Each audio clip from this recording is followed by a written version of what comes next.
Welcome back. Let us go through the question.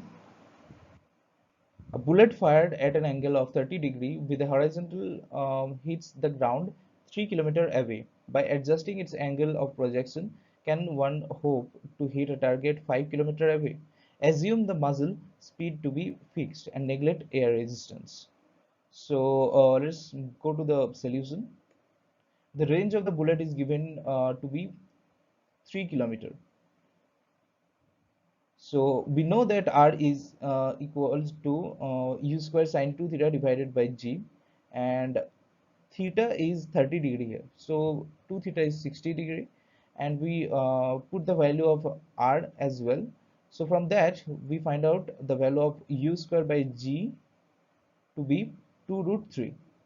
Now we will try to find the maximum range, and we know that maximum range occurs when theta equals 45 degree. So R max equals u square sine 2 theta. Theta here is 45 degrees divided by g.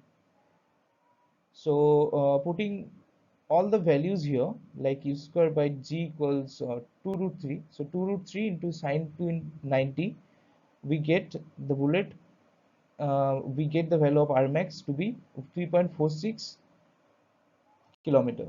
Thus the bullet cannot travel up to 5 kilometer, which was the question.